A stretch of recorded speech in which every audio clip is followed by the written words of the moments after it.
पृथ्वी पर जब बहुत राक्षसों का भार भर गया, तब पृथ्वी ने भगवान से प्रार्थना की, नाथ आप अवतार लीजिए। तब भगवान ने आकाशवाणी करते हुए बताया, वसुदेव गृहे साक्षात् भगवान पुरुष परः जनिष्यते तत्प्रियार्थम सभवन्तु सुरस्त्रियः। भगवान ने आकाशवाणी करके बताया कि अरे देवताओं, पृथ्वी, तुम चिंतित मत हो, मैं वसुदेव जी के घर साक्षात रूप धारण करके व्रजमंडल में जन्म लेने वाला हूं। पृथ्वी के समस्त भार को हल्का करूंगा, बस प्रतीक्षा करो। सूरसेन मंडल के राजा थे सूरसेन, उनके पुत्र थे वसुदेव। वसुदेव जी का विवाह देवक राजा की बेटी देवकी के साथ हुआ। देवक के बड़े भाई का नाम उग्रसेन था, इनके पुत्र का नाम कंस था, जिसके नाते से देवकी जो है वो कंस की चचेरी बहन थी, चाचा की बेटी। जब वसुदेव जी का विवाह देवकी के साथ हुआ तो कंस रथ हाँकता हुआ विदा करने जा रहा था। संपूर्ण मथुरा वासियों में बहुत भय था कंस के प्रति। तब इनके मंत्रियों ने कंस को सुझाव दिया, कुछ ऐसे पब्लिसिटी स्टंट आपको करने पड़ेंगे जिससे मथुरा के लोगों का आपके प्रति स्नेह हो, प्रेम हो। क्या करें? बोले बहन को स्वयं विदा करो, कोई सारथी नहीं, आप ही सारथी बनो। ये दृश्य जब पूरा मथुरा देखेगा सबके नेत्र सजल हो जाएंगे। और ये बहनों की विदाई वाला क्षण बड़ा भावुक होता है, उसमें आप चार चांद लगा दोगे यदि स्वयं रथ हाँकोगे तो मथुरा के लोग कहेंगे, अरे देखो हमारे मथुरा नगर का राजा इतना बड़ा राजा होते हुए स्वयं रथ चला रहा है। कंस बोला ये अच्छा है। जैसे ही कंस रथ पर बैठा, मगरमच्छ के आंसू बहा रहा था, रथ चला रहा था, मथुरा के लोग देख देख करके कंस पर वारे वारे जा रहे थे। कितना अच्छा भाई, भाई हो तो कंस जैसा मिले। देवताओं ने आकाश में विचार किया कि कंस कहीं पूजने ना लग जाए भगवान की तरह। क्या पता भगवान का अवतरण हुआ उससे पहले कंस की इतनी पूजा करने लगे कि भगवान को कोई भगवान ही ना माने। कंस की सच्चाई सबके सामने आनी चाहिए। तुरंत आकाशवाणी करते हुए कंस को कहा, ए कंस, तू जिस बहन को विदा करने जा रहा है, इन्हीं का 8वां बालक तुझे मारेगा, तेरा काल होगा। ये बात सुनते ही कंस आंसू आंसू भूल गया। मथुरा के लोगों को क्या दिखाना है सब भूल भाल गया। तलवार हाथ में लेकर के तुरंत देवकी के केश पकड़ करके सर धड़ से अलग करने को चलाने लगा। वसुदेव जी ने तुरंत रोक दिया, इनको मत मारो, ये तुम्हारा काल नहीं है, तुम्हारी बहन है। और देखो सब मथुरावासी तुमको देख रहे हैं। कंस को याद आया, तुरंत तलवार भीतर रखी, बोले लेकिन मैं तुम्हें छोड़ूंगा नहीं, इनका 8वां पुत्र मेरा काल होगा, उसके लिए कुछ निधान करना पड़ेगा। वसुदेव जी बोले मैं वचन देता हूं, जितने बालक जन्म लेंगे मैं सब तुमको दे दूंगा, इनको छोड़ो। परंतु एक और दूसरा इसलिए भी डर लगता है कि मेरे जीवन का जितना लेखा जोखा है, अभी तो मैंने कुछ नहीं भोगा, मृत्यु के बाद ही हमारा सब भोगवाएगा। इसलिए मृत्यु का भय उसके चित्त में सदा बना रहता है। लेकिन परम वैष्णवों को मृत्यु से भय नहीं लगता। कंस को मृत्यु से इतना भय लगता है वो मरना नहीं चाहता। कारागृह में डाल दिया वसुदेव देवकी को। 6 बालकों की हत्या कर दी। 7वें बालक के रूप में बलराम जी महाराज गर्भ में आ गए। भगवान ने तुरंत योग माया वैष्णो देवी का आवाहन करके कहा, ये हमारे शेषनाग भगवान गए हैं 7वें बालक के रूप में, ये जन्म लेते ही वो कर देंगे जो मुझे करना है। क्या कंस को मार देंगे?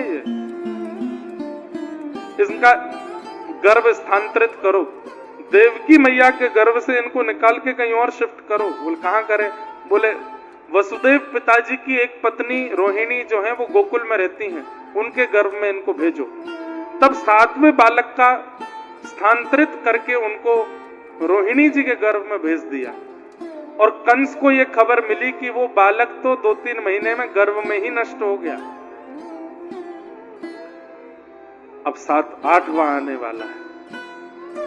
सैनिक बढ़ा दिए, ताले बढ़ा दिए, सिक्योरिटी टाइट कर दी, कहीं से भी मेरा शत्रु निकल के जाने ना पाए।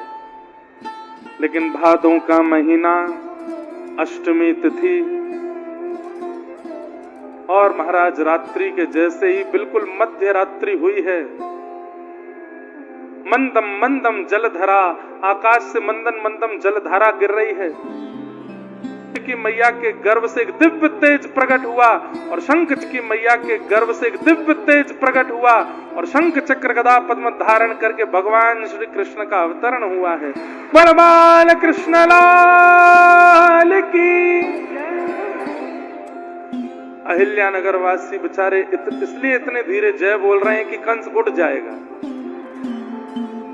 धन्य हो आप लोग। वड़ा पाव थोड़ा कम खाया कीजिए, पूरन पोली थोड़ी कम खाया कीजिए, थोड़ी दाल और थोड़ा पौष्टिक आहार खाओ ताकि स्वर निकला करे भीतर से। 4 घंटा से हम बोल रहे हैं, हमारे गले को इतनी थकान नहीं होती, आप इतना कैसे थक जाते हो? बलवान कृष्ण लाल की जय। देखो कितनी ऊर्जा छुपा के बैठे हो अंदर, कहां जाओगे इसको लेके? अब ये ऊर्जा दोबारा उठवानी नहीं पड़े, अब इसमें ही रहिएगा।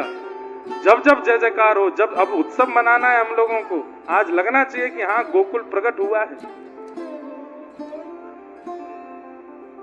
देखो बंधुओं, भगवान की प्रीति का एक प्रमाण और दूं, वो भगवान है, वो चाहे तो सीधे अवतार ले सकते हैं, लेकिन वो मातृ गर्भ में आते हैं, 9 महीना मैया के गर्भ में रहते हैं, माँ को पूर्ण ये अनुभव करा देते हैं कि मैं तेरा बालक हूं। और 9 महीने जी कैसे आए पता है?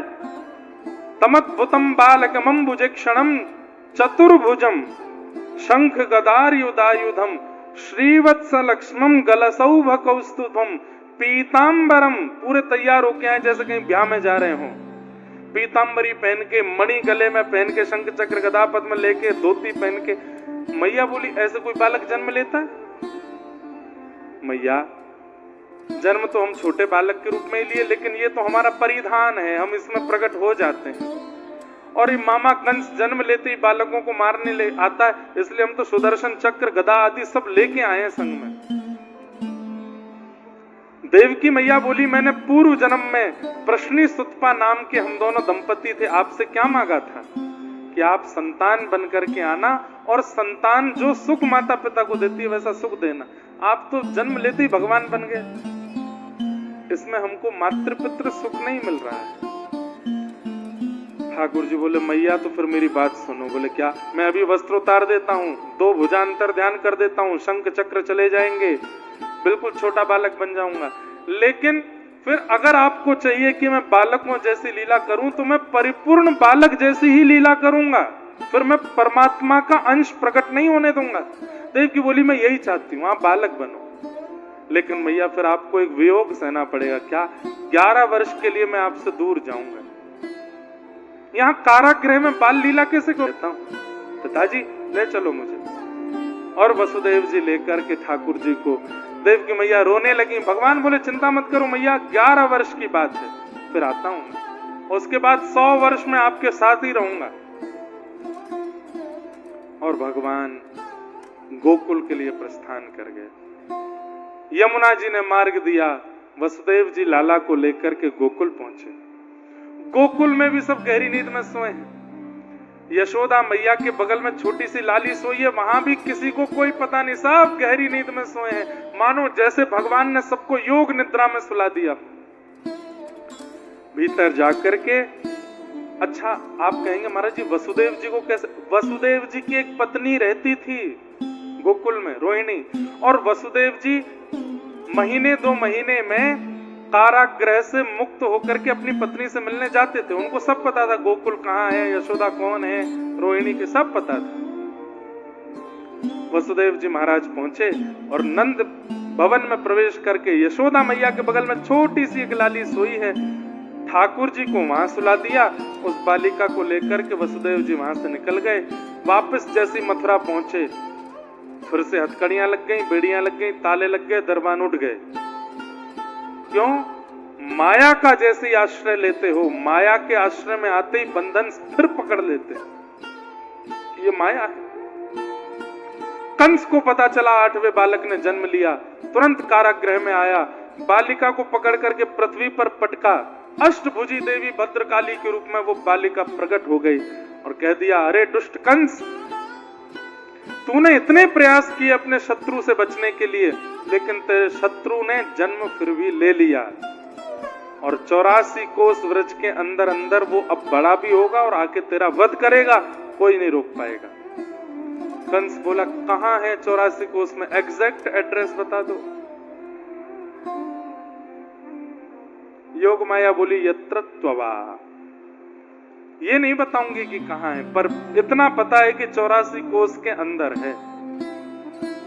अब तू बस प्रतीक्षा कर। यहां कंस ने बड़े बड़े राक्षसों की फौज इकट्ठी करना शुरू कर दी ढूंढने के लिए कहां है शत्रु। लेकिन गोकुल की तो स्थिति अलग है। गोकुल में अब सब ब्रजवासीन को लगवे लगो कि भैया हमारे नंद बाबा के लाला होएगो। अब सुनिए सब लोग, जितने महाराष्ट्रियन बैठे हैं, जितने हमारे लोग सब बैठे हैं, सब अब ब्रजभाषा में कथा होगी आगे 3 दिन हम केवल ब्रजभाषा बोलेंगे। और आपको नहीं समझ आवे तो आप जानो को लगवे लगी कि अब के लाला होएगो। नंद बाबा तो गौशाला में बैठ करके महाराज जाप करें, अबई तो भयो नाए, अबई तो भयो नाए, अबई तो भयो नाए, जाने कब होएगो। इतने में ही प्रातः काल को समय भयो। नंद बाबा की 2 बहन है, नंदा और सुनंदा। दोनों ने देखी कि इतनी भोर है गई और अभी तक यशोदा मैया उठी नहीं। जैसे ही नंद भवन में प्रवेश किया तो कहा, देखो गहरी निद्रा में यशोदा मैया सोई हैं, सबरी दासियां सोई हैं और यशोदा मैया के बगल में नेक 100 बालक लेटो है, कुल बुलाए रहो है, नेक नेक हाथ पाम चलाए रहो है। नंदा सुनंदा ने धीमे से जाए करके देखी तो गले गले तक चदरिया ओढ़ रखी है और बीच बीच में थोड़े थोड़े स्वर मुख से निकलने और नेक नेक अपने हाथ पामन को बालक चलाए रहे हो। देख करके नंदा सुनंदा ने पहले तो बलैया ली, अरे मैया कितने सुंदर है, ऐसा लग रहा है जैसे कोई नील सरोवर पर 2 कमल तैर रहे हो। तभी ठाकुर जी ने मुख खोल दिया। दूसरी नंदा बोली, अरे सुनंदा देख देख देख, ऐसा लग रहा है जैसे नील सरोवर में कमल खिल गए हो। कितना सुंदर है ये बालक, गोरो नहीं है, कारो नहीं है, नीलो नीलो है। ठाकुर जी ने जैसे ही नेत्र खोले, नंदा सुनंदा तो महाराज मूर्छित हो गई। ठाकुर जी की रूप झांकी। एक दिन का बालक सुंदर नहीं होता, बुरा नहीं मानना। जो बालक जन्म लेता है ना, जन्म लेते ही उसमें रूप नहीं आता, रूप आता है 1 डेढ़ 2 महीने के बाद। लेकिन ठाकुर जी जन्म लेते ही इतने सुंदर लग रहे हैं, इतने सुंदर लग रहे हैं कि कहा बताएं। नंदा सुनंदा बोली, नेक चदरिया हटाए के देखो तो सही लाला है कि लाली। 21 बार हरिशरणम को जाप किया और जैसे ही चदरिया हटाई, है गया है गया है गया है गया है गया है गया है गया है गया, चिल्लाने लगी। एक दूसरे को मुंह बंद कियो, अभी यहां मत चिल्लाओ, सबसे पहले ये खबर नंद बाबा को देंगी। बेचारे कब से नंद वहां गौशाला में बैठे बैठे जाप कर रहे हैं, अभी तो भयो ना, अभी तो भयो ना। नंदा सुनंदा नंद भवन से बाहर निकली और पूरे वृंदावन की गली में हल्ला करते जा रही हैं, है गया है गया है गया है गया है गया। अटारी पर खड़े है करके, भवन से बाहर निकल के सब ब्रजवासी इकट्ठे है करके पूछ रहे हैं, अरे नंदा अरे सुनंदा काई को हल्ला कर रही है, कहां भयो, पूछो, बोलो कहा भयो। है गया है गया है गया है गया है गया। यमुना जी की कृपा सो, ब्रजवासीन के कृपा सो, गैया की कृपा सो, सब देवी देवतान की कृपा सो नंद भवन में लाला भयो है। बधाई हो बधाई हो बधाई हो बधाई हो। जैसे ही नंद बाबा ने सुनी लाला भयो, 80 बरस की अवस्था में लाला भयो, सब ब्रजवासी ऐसे ही, कोई थाली बजा रहा है, कोई कटोरी बजा रहा है, कोई ताली बजा रहा है, कोई झूम झूम के नाच रहा है। महाराज सब ब्रजवासी ने फेटा कस लियो, सिर पे पाग बांध ली और अपने घर से दूध घी दही ले ले करके एक दूसरे पे उछाल उछाल के कह रहे हैं, बधाई हो